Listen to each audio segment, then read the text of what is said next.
অনেক দিন আগের কথা। একটা গ্রামের পাশে বড় একটা জঙ্গল ছিল। সেই জঙ্গলে বাস করত এক বুড়ো ডাইনি। বুড়ো হয়ে যাওয়ার কারণে তার দাঁতগুলো নড়বড়ে হয়ে গিয়েছিল। তাই সে বড় মানুষদের খেত না, শুধু বাচ্চাদের নরম মাংস ও রক্ত খেত। প্রতি রাতে সে জঙ্গল থেকে বেরিয়ে গ্রামে আসে এবং গ্রামের রাস্তা দিয়ে হাঁটতে থাকে আর কান খাড়া করে শুনতে থাকে কোনো বাড়ি থেকে বাচ্চার আওয়াজ আসছে কিনা। কোনো বাড়ি থেকে বাচ্চার আওয়াজ আসছে শুনতে পেলেই সে সেখানে দাঁড়িয়ে পড়ত এবং সুযোগ বুঝে বাচ্চাকে নিয়ে উড়ে জঙ্গলে চলে যেত। তারপর তাকে খেয়ে ফেলত। বাচ্চার বাবা মারা অনেক কাঁদত, কিন্তু তারা কিছুই করতে পারছিল না। গ্রামের মানুষরা এই ডাইনিকে নিয়ে খুব দুশ্চিন্তায় পড়ে গেল। দেখতে দেখতে একটা সময়ে গিয়ে ডাইনি গ্রামের সব বাচ্চাদের খেয়ে ফেলল। এরপর সারা রাত সে গ্রামের রাস্তা দিয়ে হাঁটাহাঁটি করে, কিন্তু কোনো বাচ্চার আওয়াজ পায় না। এভাবে কয়েকদিন সে না খেয়ে থাকলো। শেষমেশ কোনো বাচ্চা না পেয়ে ডাইনি পাশের গ্রামে চলে গেল। পাশের গ্রামটি ছিল তালহাদের। সেখানে গিয়েই ডাইনি খুব খুশি হয়ে গেল। এই গ্রামের ঘরে ঘরে বাচ্চা, আর বাচ্চাগুলোর স্বাস্থ্যও বেশ ভালো। আহা, এই গ্রামের বাচ্চাদের স্বাস্থ্য তো দেখছি খুব ভালো। একটাকে খেলেই পেট পুরো ভর্তি হয়ে যাবে। আগের গ্রামের বাচ্চাগুলোর স্বাস্থ্য একটু ভালো ছিল না। যাক, এই গ্রামে বেশ কিছুদিন ভালোভাবে ভুড়ি ভোজ করে কাটানো যাবে। তেরে কেটে টা টা টা টা, তেরে কেটে টা টা টা টা। এই বলে ডাইনি খুশিতে নাচতে লাগলো এবং সে রাত হওয়ার জন্য অপেক্ষা করতে থাকলো। অতঃপর রাত হলো। ডাইনি জঙ্গল থেকে বেরিয়ে গ্রামে এলো। গ্রামের রাস্তা দিয়ে হাঁটছে, এমন সময় সে বাচ্চার আওয়াজ পেল। সেটা ছিল তালহাদের বাড়ি। ডাইনি ঘরের জানালা দিয়ে দেখলো ভিতরে বাচ্চা আছে। তখন সে রাত গভীর হওয়ার জন্য ঘরের পাশেই লুকিয়ে থাকলো। একটা সময়ে তালহা ও তার বাবা মা ঘুমিয়ে পড়ল। তখন ডাইনি ছোট হয়ে খোলা জানলা দিয়ে ঘরের ভিতরে প্রবেশ করলো। তারপর সে আবার বড় হয়ে গেল এবং তালহাকে ধরতে গেল।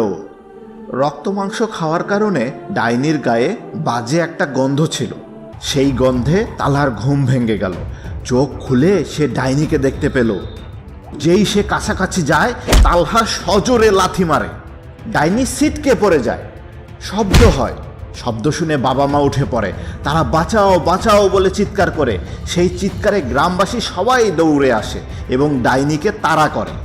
তারা খেয়ে ডাইনি আবার জঙ্গলে পালিয়ে যায়। পরদিন ডাইনি আবারও গ্রামে এলো, কিন্তু একই ঘটনা ঘটল। তারা খেয়ে ডাইনি জঙ্গলে চলে গেল। ডাইনি বুঝে উঠতে পারছিল না এসব কি হচ্ছে। এই গ্রামের বাচ্চাদের এত শক্তি কোথা থেকে আসছে?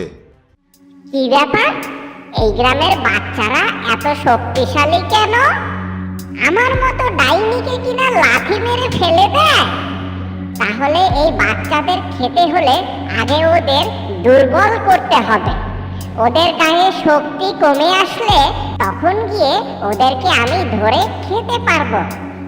তাহলে আমাকে যেটা করতে হবে, আমাকে আগে দেখতে হবে এদের গায়ে এত শক্তি কোথা থেকে আসে।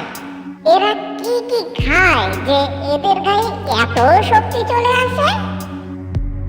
পরদিন থেকে ডাইনি গ্রামের বাচ্চাদের উপর নজর রাখতে শুরু করলো। সারা দিন অদৃশ্য হয়ে গ্রামের সব বাড়ির সামনে সামনে সে ঘুরে বেড়াতে লাগলো আর খুব মনোযোগ দিয়ে দেখতে লাগলো এই শক্তিশালী বাচ্চারা কি কি খায়। দুদিন যেতে না যেতেই ডাইনি বুঝে ফেললো এই গ্রামের বাচ্চারা প্রতিদিন ডিম ও দুধ খায়। ও, বুঝেছি, দুধ আর ডিম খেয়ে খেয়ে তোরা এত শক্তিশালী হয়েছিস। ডাইনি এবার তালহার বাবাকে ফলো করা শুরু করলো। তালহার বাবার পিছু পিছু সে বাজারে গেল। দেখলো তালহার বাবা কাল্লু নামের একজনের কাছ থেকে ডিম ও দুধ কিনছে।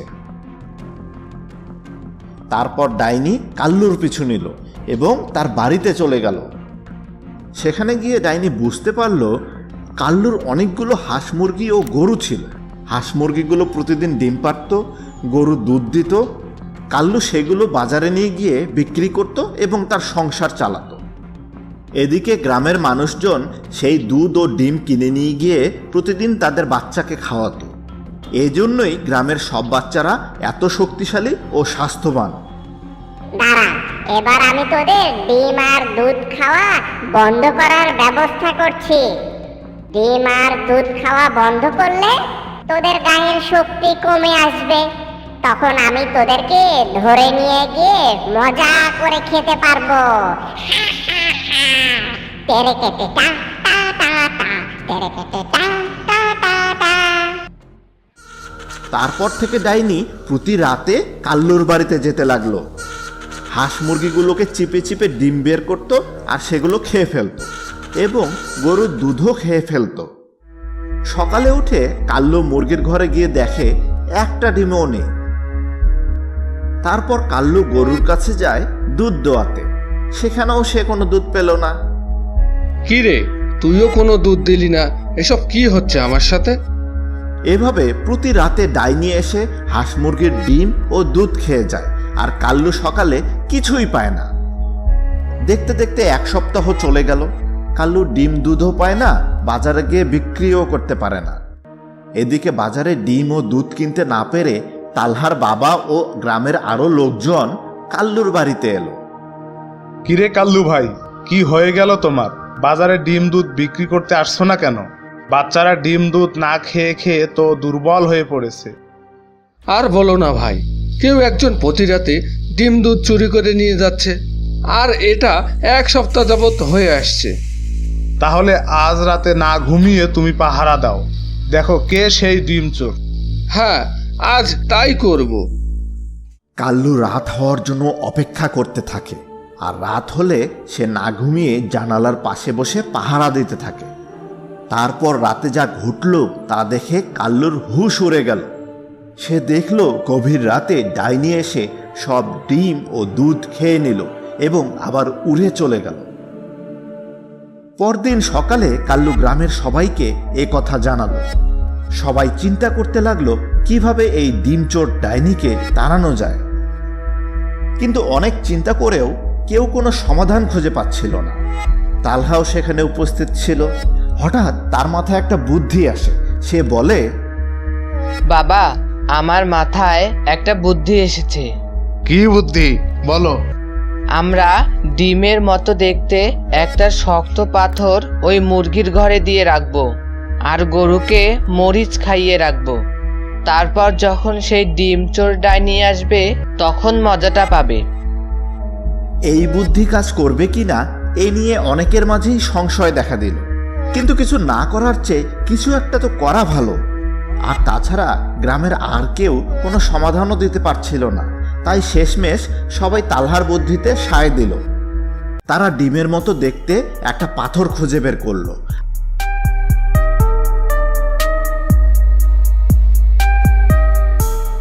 আর সেটি নিয়ে গিয়ে কাল্লুর মুরগির ঘরে রেখে দিল, আর গরুকে অনেক অনেক ঝালমরিচ খাইয়ে দিল। এরপর লুকিয়ে লুকিয়ে সবাই দেখতে লাগলো কি ঘটে। যখন অনেক রাত হয়ে এলো তখন ডাইনির দেখা মিলল। ডাইনি এসেই আজ প্রথমে গরুর কাছে গেল। নিমিষেই সে সব দুধ খেয়ে নিল। মরিচ খাওয়াতে গরুর দুধ যে ঝাল হয়েছিল ডাইনি তো তা জানতো না। ঝাল দুধ খেয়ে তার সব চুল খাড়া হয়ে গেল। তার প্রাণ যায় যায় অবস্থা। এত ঝাল সে জীবনেও খায়নি। ওই কি ঝাল রে! দুধের ঝাল এলো কোথা থেকে? ও হো হো, মরে গেলাম রে! দুধ খাওয়ার স্বাদ আমার মিটে গেছে। যাই, এখন ডিম খাই গিয়ে। এরপর ডাইনি মুরগির ঘরের কাছে গেল এবং দরজা খুলল। দেখতে পেল সেখানে মস্ত বড় একটা ডিম পড়ে রয়েছে। এটা দেখে ডাইনি খুব খুশি হয়ে গেল। কিরে, আজ তোরা আগেই ডিম পেড়ে রেখেছিস, তাও আবার এত বড় একটা ডিম। যাক, এতদিনে তাহলে তোদের শিক্ষা হয়েছে। এই বলে ডাইনি সেই মস্ত ডিমটা হাতে তুলে নিল। সেটা তো ডিম ছিল না, সেটা ছিল শক্ত একটা পাথর। কিন্তু ডাইনি তো তা জানতো না। সে গপ করে সজোরে কামড় বসালো। পাথরে কামড় দেওয়ার সাথে সাথে ডাইনির সব দাঁত ভেঙে গেল এবং সে ফোকলা হয়ে গেল। বাবা রে, মরে গেলাম রে, মরে গেলাম। আমার সব দাঁত খুলে পড়ে গেল রে। এখন আমার কি হবে? আমি তো আর কিছুই চিবিয়ে খেতে পারবো না।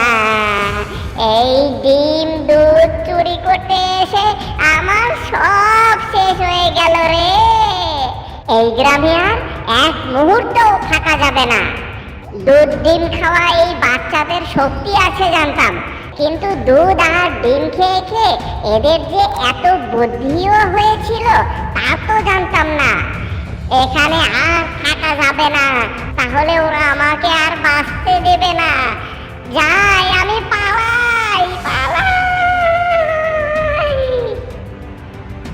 এই বলে ডাইনি পালিয়ে গেল। শুধু তার দাঁতগুলো মাটিতে পড়ে রইল। এই দৃশ্য দেখে গ্রামবাসী খুব খুশি হলো। তারা তালহাকে অনেক অনেক ধন্যবাদ জানালো এবং বলল, Talha, you are the great. Kallu আবারও প্রতিদিন বাজারে গিয়ে ডিম দুধ বিক্রি করে এবং বাচ্চারা প্রতিদিন ডিম দুধ খেতে থাকে। দিনে দিনে বাচ্চাদের শক্তি ও বুদ্ধিও বাড়তে থাকে, তারাও বড় হতে থাকে। আর এভাবেই সুখে শান্তিতে সবার দিন কাটতে থাকে। বন্ধুরা, এই গল্পটা থেকে আমরা কি শিখলাম? এই গল্পটা থেকে আমরা এই শিখলাম যে প্রতিদিন ডিম ও দুধ খাওয়ার কারণে বাচ্চাদের গায়ে অনেক শক্তি ও বুদ্ধি হয়। তোমরা কি প্রতিদিন ডিম দুধ খাও? এখন থেকে প্রতিদিন বেশি বেশি করে ডিম দুধ খাবে, তাহলে তোমাদেরও তালহার মতো অনেক শক্তি ও বুদ্ধি হবে। আমাদের আজকের গল্প এ পর্যন্তই।